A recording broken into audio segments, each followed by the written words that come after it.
흔히 우리가 5월 달을 가정의 달이라고 합니다. 왜 가정의 달이라고 하겠습니까? 5월 5일은 어린이날이고 5월 8일은 어버이날이고 5월 15일은 스승의 날이면서 가정의 날입니다. 5월 21일은 부부의 날.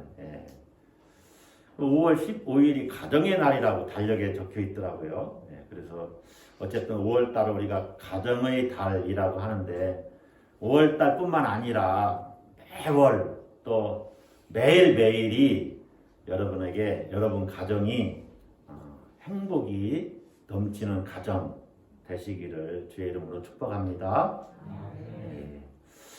여러분의 일상과 또 삶, 그리고 일터나 직장, 또 우리의 가정, 그래서 지금 현재나 미래가 행복이 충만한 그런 여러분 삶이 되었으면 좋겠습니다.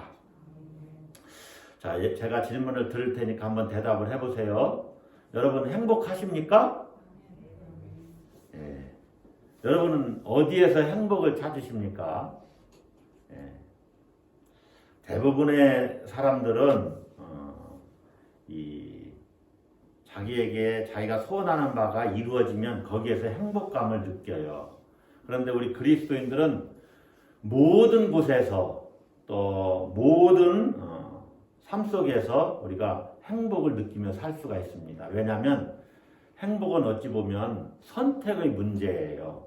또 내가 어디에 가치를 두고 사느냐 이 문제입니다. 그래서 어떤 것에 대해서 가치를 어떻게 평가하느냐, 거기에 내가 행복한 삶을 살 것인가 아니면 행복을 느끼지 못하며 살 것인가가 결정이 된다는 거죠. 자, 갈증이 납니다. 목이 타요. 근데 물이 반컵만 담겨져 있는 겁니다. 반컵에 물이 있는데 그것을 보고 어떤 사람은 아유 목마른데 물이 반절밖에 없네. 짜증나네. 그러면 그 순간에 행복은 떠나갑니다. 그리고 오히려 불쾌감과 또 이 불행감이 내게 찾아오는 것이죠. 그러나 그것을 보고 물이 절반이나 있네. 아유 목마른데 감사하다. 그래서 그것을 감사히 여기고 그 물이 조금 있으니까 음미하면서 천천히 먹어야지 하고 생각하면서 물에 대해서 고마움을 느끼고 그 물을 마시면 행복감에 젖어들 수가 있겠죠. 갈증에 해소되는 것을 느끼면서 행복하지요. 그래서 어찌 보면 행복은 선택의 문제이고 물의 양이 절반밖에 없는데도 그것을 내가 어떻게 바라보느냐, 그 가치를 어떻게 평가하느냐의 문제라는 것이지요. 여러분 행복을 선택하기로 작정하면은 행복합니다. 자, 여러분 한번 생각을 해보세요. 우리가 얼마나 행복한 사람인지. 여러분 우리에게 가정이 있잖아요. 가정이 있는 것이 얼마나 감사하고 행복합니까? 내가 사랑하는 사람이 있으니 행복하고 감사한 일이고 또 나를 위해서 기도해 주는 사람이 있으니 정말로 행복하지요. 감사하지요. 오늘 아침에 식사하고 이렇게 또 이곳 예배당까지 나올 수 있으니 행복하고 감사하지요.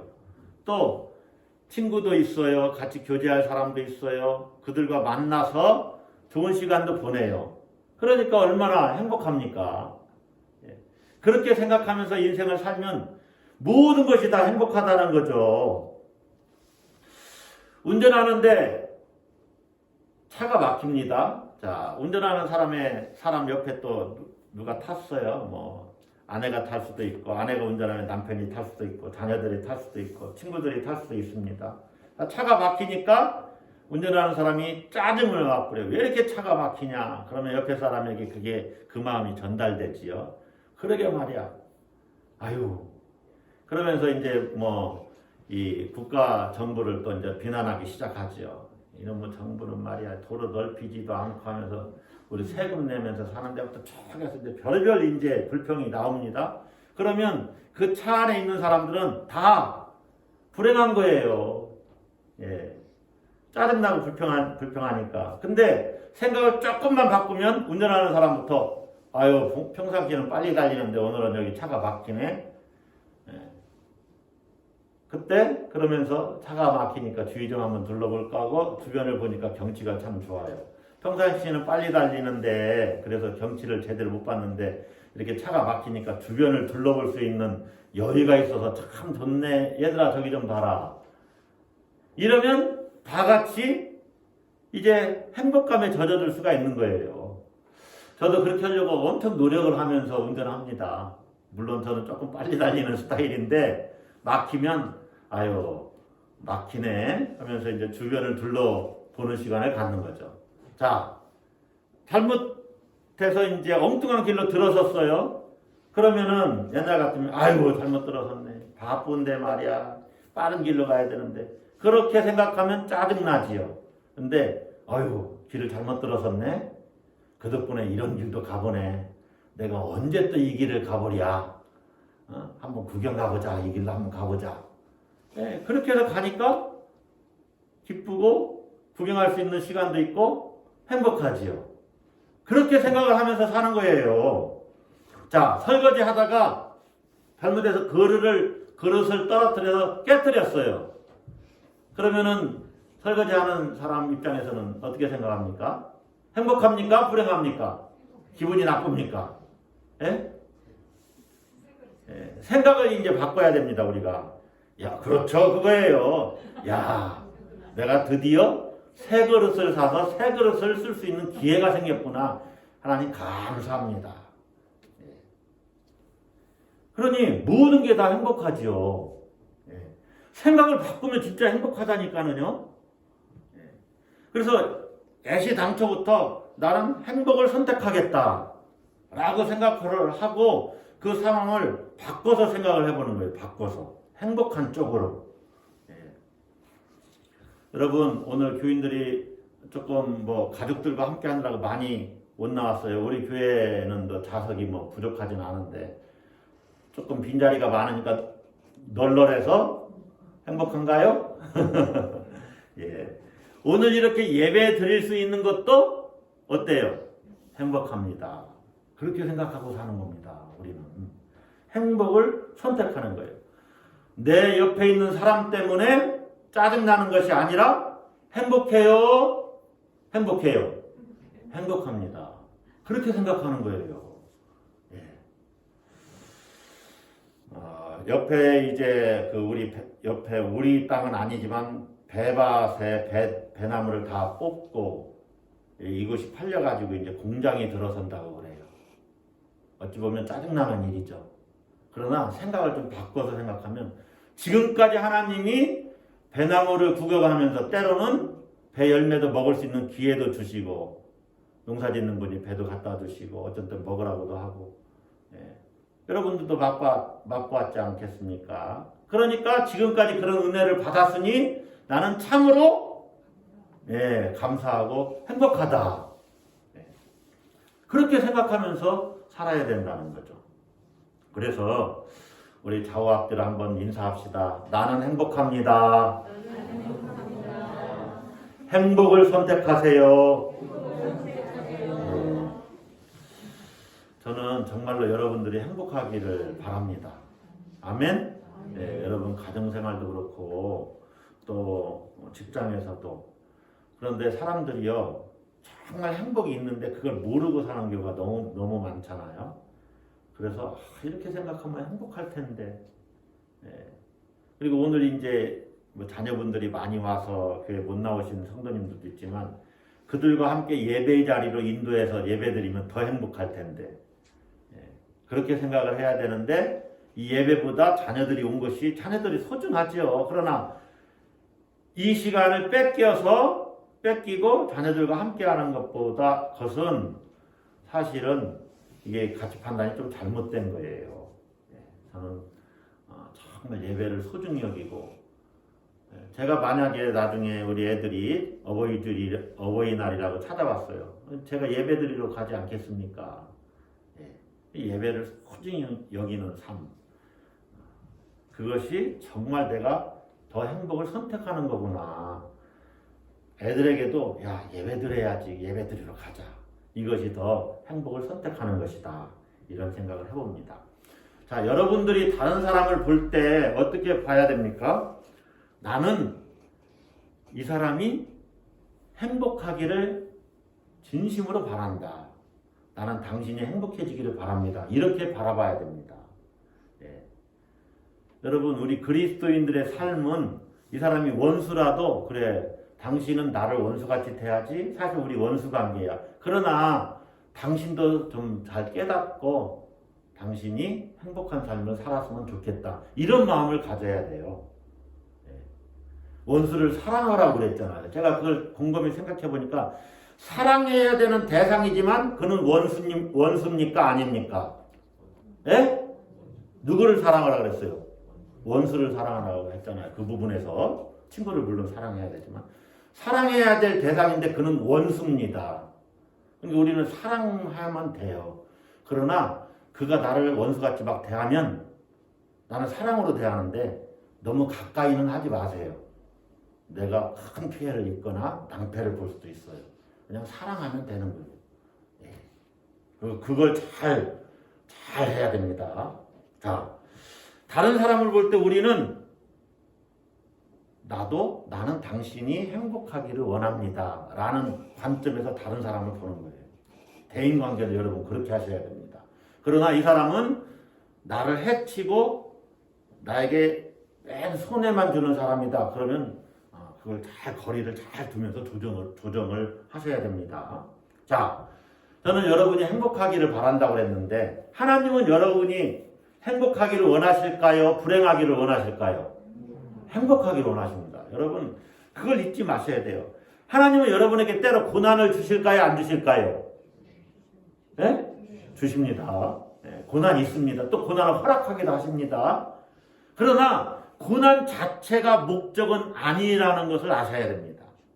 예, 고난은 위장된 축복이라는 말도 있지만은 고난 자체가 목적은 아니에요. 고난은 특별한 뜻이 있어서 하나님이 허락하시고 주시는 것이지 자녀가 잘 되기 위해서 가끔 징계를 할 수 있는 것이지 징계 자체가 목적이 아니다 하는 거예요. 그래서 하나님은 궁극적으로는 여러분이 행복하기를 원하셔요. 그래서 제가 오늘 교회력에 따른 시편 23편 말씀을 이렇게 보면서 이 말씀을 행복의 관점으로 한번 보자. 무슨 관점으로요? 행복의 관점. 그런데 어째서 우리가 행복한가를 한번 이렇게 보니까 가장 기본이 되고 뿌리가 되는 이 행복의 근원 사상이 있습니다. 왜 그러느냐가 있습니다. 그것은 1절에 나와요. 여호와는 나의 목자시니 하나님이 내 목자이시기 때문에 내가 행복하구나. 그래서 설교 제목이 따라서 한번 하겠습니다. 목자가 주는 행복. 네. 시편 23편을 여러분 목자이신 하나님이 내게 어떠한 행복을 주시는가 이런 관점으로 보면은 모든 것이 다 행복한 거예요. 너무나 좋은 말씀만 있어요. 네. 여러분 하나님은 우리의 목자이시고 나는 양이다 이런 것을 이제 은유 비유라고 하는데 이제 메타포가 하나님은 목자 나는 양. 목자와 양의 관계로 설명하고 있는 것이죠. 자, 목자가 양에게 모든 것을 채워주시니 부족함이 없어요. 특별히 하나님 자체가 내 목자이시기 때문에 양인 나는 그것 때문에 부족함이 없어요. 목자가 양에게 부족함이 없는 존재가 되시니 내가 부족함이 없는 거예요. 그러니까 너무 행복하죠. 사람은 어느 순간에 불행함을 느끼냐면 결핍, 부족하다고 내가 원하는 것이 채워지지 않을 때 자기가 불행하다고 느낀다고 그래요. 결핍이 있다라고 생각하면 행복하지 못하다는 것이죠. 욕망이 채워지지 않는데 어떻게 행복감이 있겠는가 그 말입니다. 자, 그런데 한번 잘 생각을 해보세요. 많이 가지고 있다고 정말 행복할까? 제가 어제는 도로를 이렇게 좀 먼 길을 다녀왔습니다. 친척 집에 친척이 그 상을 답해가지고 돌아가셔서 먼 길 다녀왔는데 도로에서 이제 이렇게 보면서 요즘에는 여러분 예전에 경차가 좀 우리나라도 많았는데 경차가 많지 않고 그래도 준중형 이상으로 이런 차들이 많이 생겼더라고요. SUV 차도 많고, 예, 그러니까 차가 더 고급져졌고 커졌다는 거죠. 예, 그런 그 도로를 다니면서 이렇게 그런 것이 관찰이 됐어요. 한번 생각을 해보는 거죠. 예, 차가 좀 더 커진 차를 타고 다닌다고 해서 사람들이 더 행복감을 느낄까? 예, 어떻게 생각하십니까? 편안하겠지만 정말 평안을 누릴까? 잘 알다시피 우리나라는 선진국입니다. 이제 선진국인데 아직 선진국 대열에 들어서지 못한 나라들이 얼마나 많이 있어요. 그런데 행복지수를 조사해보면 아직도 어찌 보면 후진국인 나라, 그런 나라가 행복지수가 훨씬 더 높대잖아요. 대표적으로 예전에 조사해서 여러분들에게도 그 조사 결과를 말씀드린 적이 있는 것 같은데 방글라데시 같은 나라가 우리나라보다 행복지수가 훨씬 높다는 거예요. 나는 행복하다고 느끼며 산다는 거죠. 그 사람들이. 사회학자들의 분석에 따르면 1950년대경에는 한 72가지 정도가 사람들이 이렇게 필요하다. 필수품 명목으로 72가지 정도를 얘기했다고 그래요. 절대 필요한 필수품은 18가지. 그런데 2000년대를 살고 있는 현대인들의 생필품은 500가지 이상이 되고 꼭 필요한 물품도 50가지가 넘는다고 그래요. 그러니까 그만큼 생필품의 항목이 늘어났어요. 그리고 많이 소유하고 있어요. 그러면 60, 70년대 그때보다 사람들이 더 행복하느냐? 그것은 다른 문제예요. 많이 가졌다고 행복한 것이 아니다 하는 것입니다. 여러분, 행복은 밖에서 오는 것이 아니고 내 내면에서 나오는 겁니다. 그래서 내면 훈련을 해야 돼요. 특별히 우리 그리스도인들은 자기 내면을 성찰하고 이것이 행복이구나 이걸 알아야 돼요. 내 내면이 충만하면 행복합니다. 결핍, 부족한 것들이 있겠죠. 그런데 부족함을 느끼질 못하는 거예요. 마음의 문제예요. 이미 마음에서 충족됨을 느끼는 거죠. 여러분, 우리 안에 온 우주의 주인이신 하나님이 계시니 내가 하나님으로 충일감을 느끼고 충만함을 느끼는 거예요. 20세기 기독교 최고의 변증가라고 불리는 C.S. 루이스가 하나님과 더불어 다른 모든 것을 가졌을지라도 하나님 한 분만 가진 사람보다 더 많은 것을 가졌다고 말할 수 없다. 이렇게 얘기했어요. 하나님 한 분은 모든 것의 모든 것이기 때문에 거기에 뭐 이렇게 어떤 것을 더했다고 더 많아지는 것이 아니다. 그런 의미입니다. 사실. 나는 하나님 한 분이 내게 계시니 나는 충만합니다. 이런 사람에게 뭐가 더해졌다고 뭐 그 이상의 행복감을 누린다? 물론 그 물건이 있으니까 소유에 대한 만족감이 있을 수 있죠. 그러나 하나님 한 분으로 충만하다고 생각하는 사람은 다른 것이 더해져도 기쁘고 없어도 기뻐하면서 살아갈 수 있다. 그 말입니다. 자, 오늘 본문 시편 23편을 목자가 주는 행복의 관점으로 한번 성경을 보자고 그랬죠. 여러분 이렇게 그러면 어떤 행복이 있을까 한번 생각을 해보세요. 1절에 내게 부족함이 없으리로다. 나는 부족함을 느끼지 않으니 참 행복하다.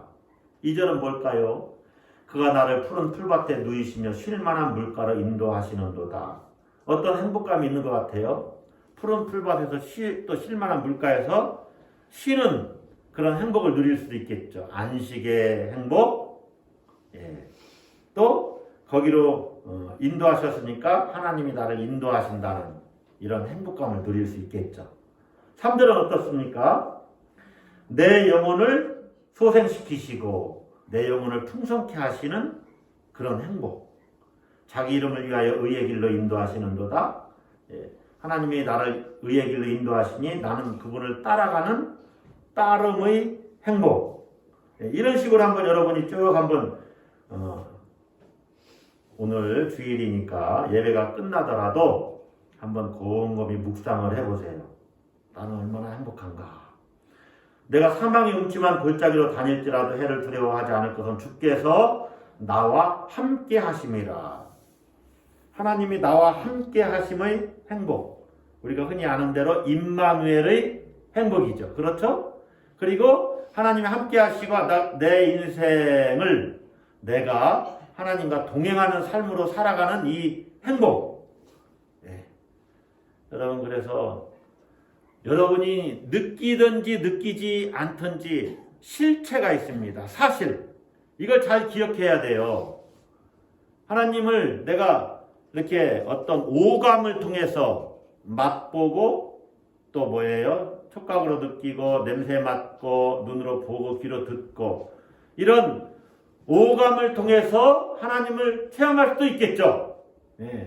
뭐 어떤 또 감정적인 변화, 뭐 전율도 주시기도 하고 전기처럼 짜릿짜릿 하나님이 감동 주실 때 그런 현상이 일어난다면 그래서 하나님이 여기 계시는구나를 느낄 수도 있지만 그런 게 없더라도 사실이 뭐냐? 우리 그리스도인들과 하나님이 지금 여기에 함께 계시다.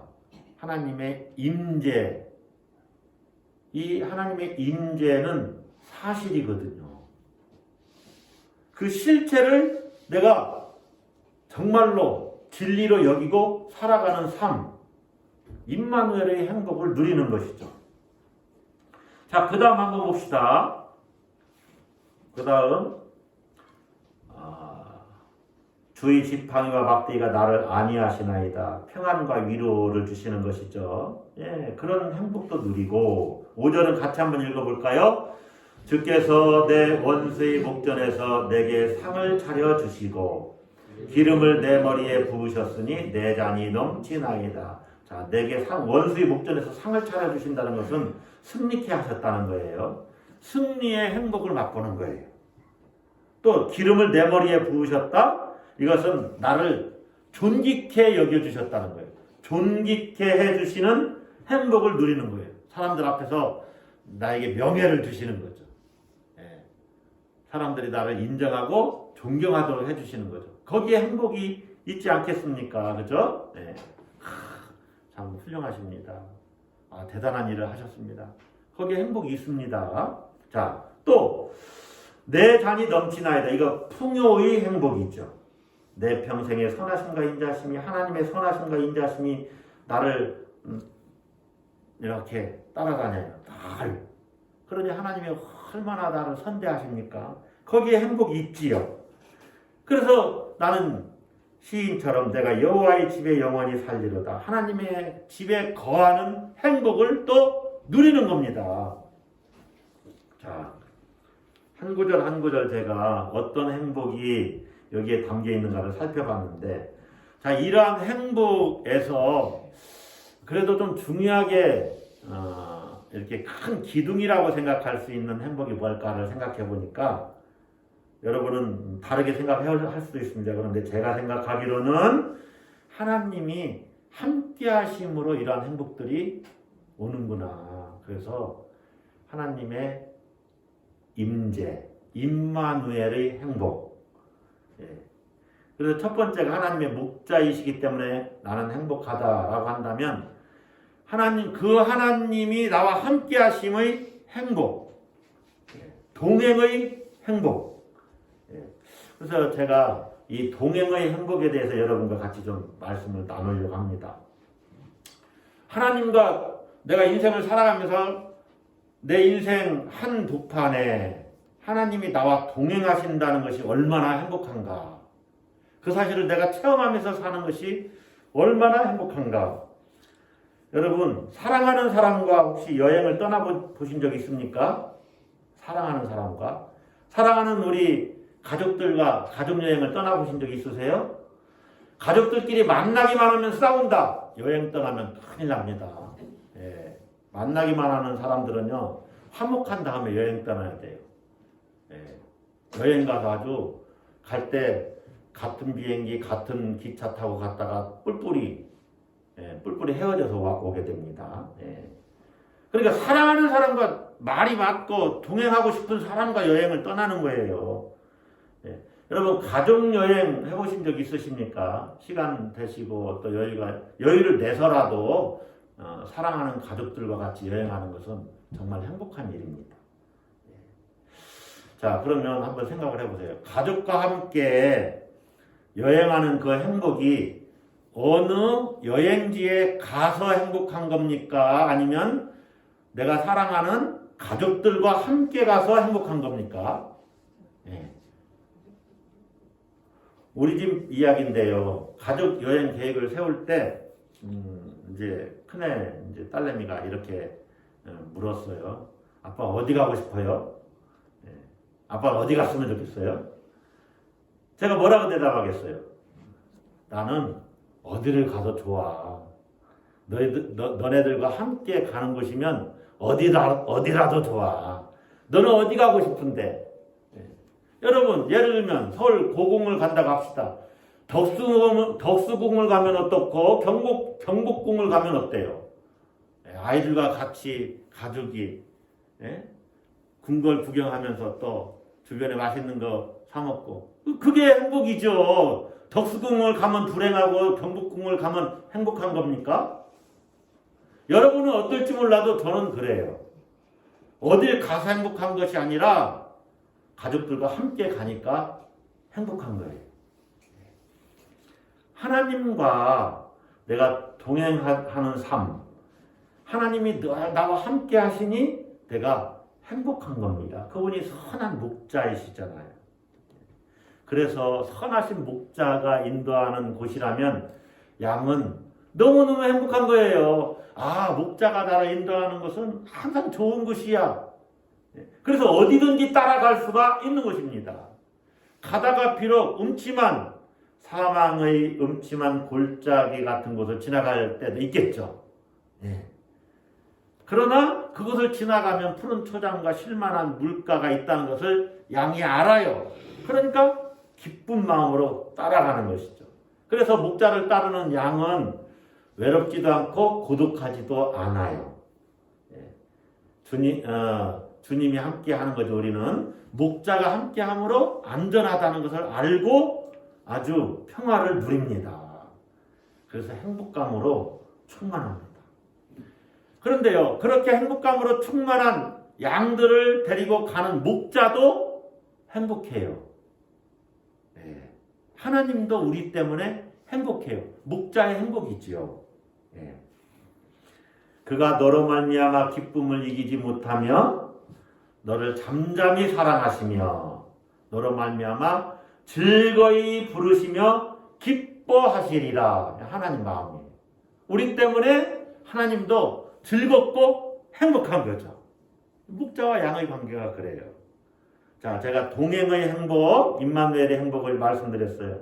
그래서 이 양이 목자와 동행하면서 누리는 행복 가운데 어떤 행복이 또 담겨져 있냐면은 아까 23편 전체를 한번 이렇게 살펴봤지만 바로 풍요로움의 행복이 있다. 그래서 예수님이 그 요한복음 10장에서는 내가 온 것은 양으로 생명을 얻게 하고 더 풍요롭게 하려 합니다. 풍성하게 하려 합니다. 하나님과 동행하는 삶 속에서는요, 반드시 풍성함이 있습니다. 풍성함으로 인한 행복. 그것에 대해서는 제가 더 많이 설명을 안 하겠습니다. 이것은 부족함이 없는 행복 그 이상이지요. 풍성한 거니까. 그런데 이 풍성함이 주는 행복은 어떤 행복을 또한 우리에게 이렇게 주냐면은 이 맡김의 행복을 줍니다. 맡김. 전적 위탁의 행복을 줘요. 목자가 부족함 없이 채워주니까 모든 것을 이제 맡기게 돼요. 아, 주님이 채워주시는 것이 내가 채우려고 애쓰는 것보다 더 풍족하구나를 경험한 사람은 아, 주님이 해주세요. 주님이 뜻하신 대로 인도해 주세요. 그렇게 이제 맡기기 시작해요. 맡기니까 자기가 책임을 지지 않아도 되잖아요. 그래서 행복감을 누려요. 주님께 맡기니 염려가 없어집니다. 걱정, 불안이 없어요. 이것은 일하지 말라는 것도 아니고 계획하지 말라는 것도 아니고 계획도 하고 열심히 일하지만 주도권을 주님께 드리는 거죠. 더 좋은 예화가 없어서 이 예화를 자주 쓰는 건데 목욕탕에서 예전에 이런 문구가 있지 않습니까? 귀중한 것은 주인에게 맡기십시오. 맡기지 않은 물건은 책임지지 않습니다. 기가 막힌 문구예요. 주님께 맡기면 맡길수록 나는 마음이 평안해요. 귀중한 물건을 그 수납장인가요? 거기다 이렇게 넣어놓고 목욕을 한다고 합시다.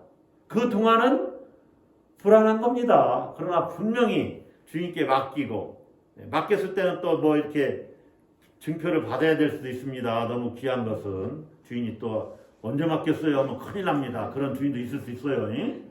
그래서 사람은 믿음의 대상이 아니에요. 어쨌든 주인이 신뢰할 만한 사람이어야 되죠. 맡기면 평안한 거예요. 여러분 인생의 무거운 짐을 주님께 맡기세요. 맡기고 주인이 어떻게 하시는지를 이제 지켜보면서 맡기세요. 운전할 때도 가끔 저는 그런 얘기해요. 운전은 내가 할 테니까 당신은 신경 쓰지 말고 좀 경치 좀 구경 좀 해. 그래도 항상 운전만 신경 써요. 피곤해도 잠을 안 자요. 주인이 운전하는 사람을 못 믿으니까. 자, 양이 목자에게 주인님, 제가 먹을 꼴은 좀 준비를 하셨나요? 잠자리는 좀 준비를 하셨나요? 물어볼 필요가 없어요. 이미 주인이 다 알아서 한다는 거죠. 여러분, 기도가 하나님이 몰라서 내가 청원을 드리는 겁니까? 그게 절대 아니에요. 생각만 해도 벌써 하나님이 대답을 하시잖아요. 그래, 알아, 안다. 근데 좀 기다려. 때가 안 됐다. 그래서 기도는 내가 하나님께 달라고 때를 쓰는 게 아닙니다. 사실 하나님 이미 다 알고 계시다니까는요. 그럼 이 알고 계시는 것 하나님 언제 주실 것인가 물어봐야 되죠. 또 주실 것인지 안 주실 것인지 물어봐야 돼요. 아이들이 5살 아직 칼을 다룰 수 없는 그러한 나이인데 식칼을 갖다 준다? 큰일 납니다. 그래서 하나님이 우리에게 주시는 것은 때가 있고 주시지 않을 수도 있고 너는 한 10억만 가지고 누리고 살아. 그것도 할렐루야입니다.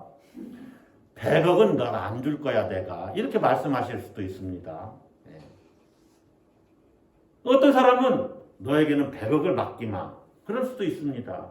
하나님의 주권이죠. 너에게는 10억만 내가 줄 거야 라고 하나님이 분명히 작정을 하셨는데 100억 달러가 아무리 때를 써도 안 주시겠죠. 이게 기도는 하나님께 때를 쓰는 게 아니에요. 이미 알고 계시다니까는요, 하나님이. 그래서 양이 목자에게 꼴을 준비하셨나요?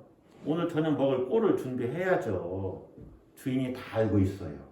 내가 앞서는 것이 아닙니다, 양이.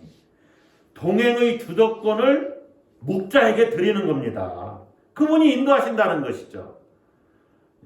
왜 사막의 음침한 골짜기로 가는 거예요? 무서워요. 야, 걱정하지 마. 여기만 지나면 푸른 풀밭이야. 얼마나 신선한 풀들이 있는지 몰라.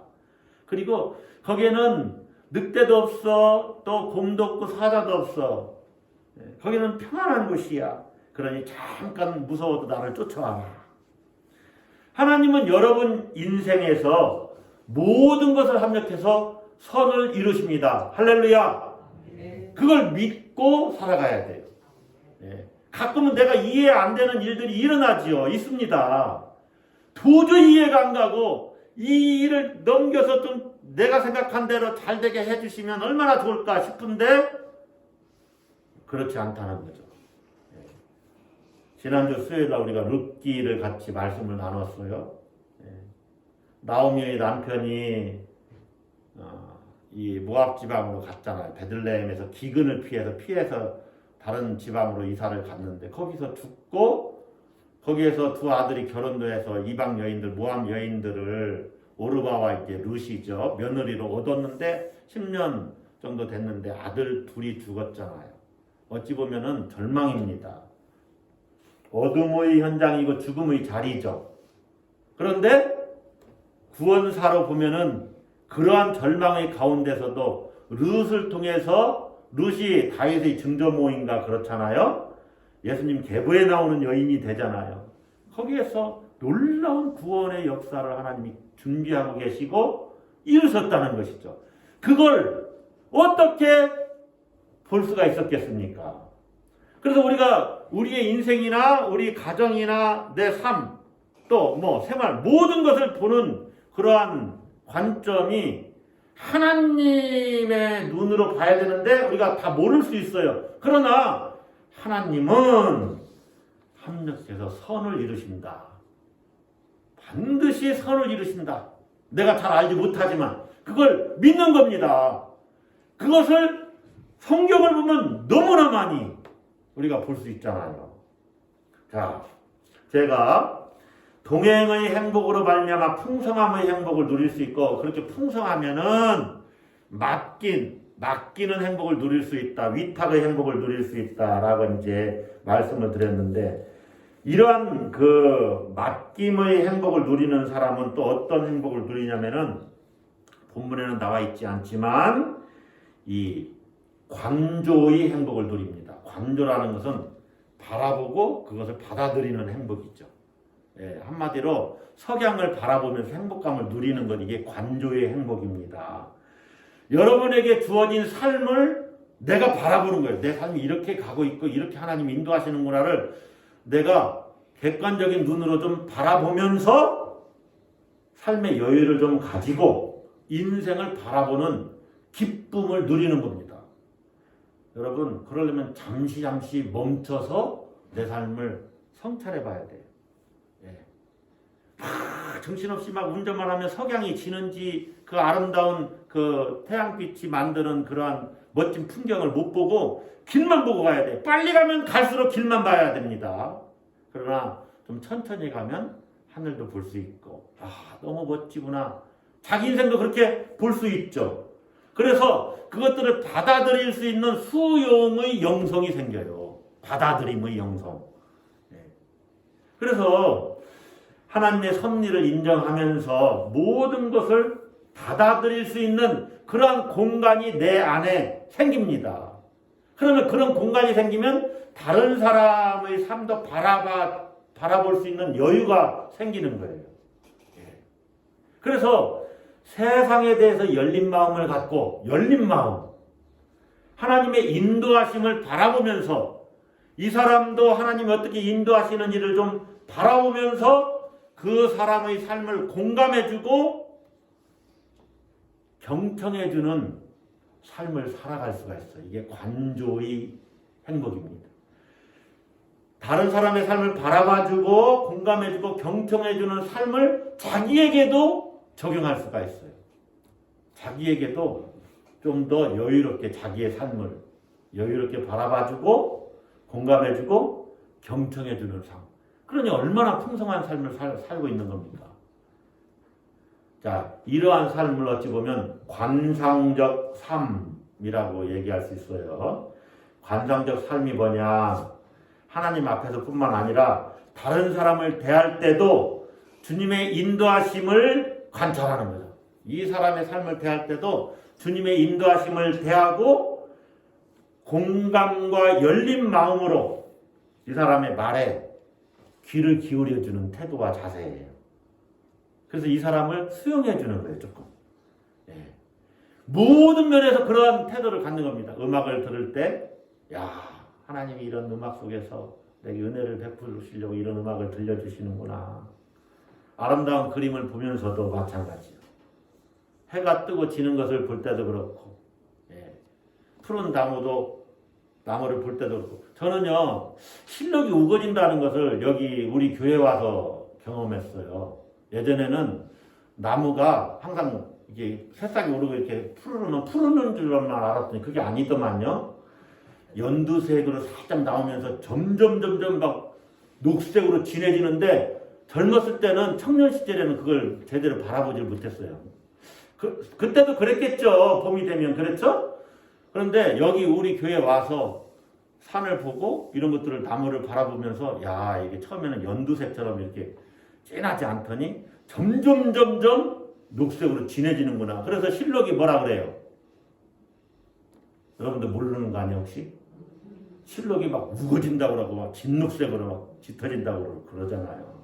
그런 것들을 바라보면서 하나님이 하시는 일과 하나님이 하시는 말씀을 듣는 태도, 이것이 관상적 삶이에요.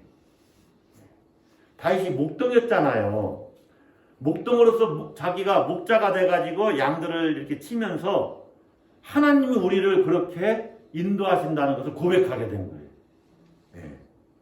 자기가 양들을 보호하고 그들의 필요를 공급해주는 목자의 사랑을 알지요. 그런데 살아보니까 하나님이 나를 그렇게 대하신다는 것을 깨닫게 된 거죠. 그래서 목자의 은혜를 알면 알수록 인생이 참 행복을 누리는 것이죠. 그래서 마지막에 내 잔이 넘치나이다 이렇게 고백하게 된 것입니다. 여러분 이렇게 고백하면 이런 관상적 삶을 살면 이제 다른 사람과 화목한 삶을 살아요. 모든 만물과 친구가 됩니다. 자연과 피조세계와 친구가 돼요. 다른 피조물들도 나처럼 하나님께 의존된 존재라는 인식이 싹 틉니다. 그런 인식을 갖게 되면 이 나무도 하나님께 의존되어 있는 존재지. 하나님과 연결되어 있구나. 하나님과. 이 동물, 집에서 키우는 강아지, 고양이도 뭐 좋습니다. 어떤 동물이라도 이 동물도 얘도 하나님과 연결되어 있는 존재구나. 생명의 근원이 하나님이시니까. 여러분 내 옆에 어떤 교인이 앉았어요. 내가 원수같이 여기는 쌍심지를 키고 이렇게 지켜보는 성도님이십니까? 절대 그러면 안 됩니다. 왜냐하면 옆에 있는 사람이 내쉬는 숨이 그 공기가 내 폐 속으로 들어간다는 것을 인식하면서 살아야 돼요. 우리가 지금 이 공간 안에 있지요? 옆에 있는 사람이 내쉬는 숨이 내 몸 안으로 들어간다니까는요. 우리가 다 하나입니다. 어찌 보면. 그런 마음으로 내 앞에 있는 사람을 대하는 거예요. 축복된 존재로 바라봐주는 겁니다. 나는 당신이 행복하기를 원합니다. 이런 마음으로 바라봐주는 거예요. 그러니 만물을 포용하는 그 넓은 마음이 생기고 사람을 보는 눈이 달라지는 거죠. 포용과 배려, 사랑의 눈으로 바라보는 거죠. 그런 눈으로 다른 사람을 바라보니까 내가 얼마나 여유가 있고 행복해요. 저 사람이 나를 공격해요? 그래. 당신이 나를 그렇게 공격하는 것은 당신이 잘 알지 못해서 그래. 당신이 깨닫지 못해서 그래. 나는 그렇게 인정을 하고 나는 이 사람을 축복된 마음으로 대하는 겁니다. 축복된 마음으로. 실제로. 이것이 신앙인의 행복입니다. 할렐루야. 여러분 우리 주님은 선한 목자이십니다. 모든 필요를 아시고 공급하시고 나에게 가장 좋은 것으로 주시고 인도하셔요. 고난이 있어도 주님이 그것까지도 아십니다. 그러므로 여러분 주님이 내 고난도 아시고 나를 안고 거기를 건너가게 하시는 분이라는 것을 믿고 주님은 나의 선한 목자이시지. 그래서 나는 그분의 음성을 듣고 그분만 쫓아가리라. 주님을 신뢰하시기를 바랍니다.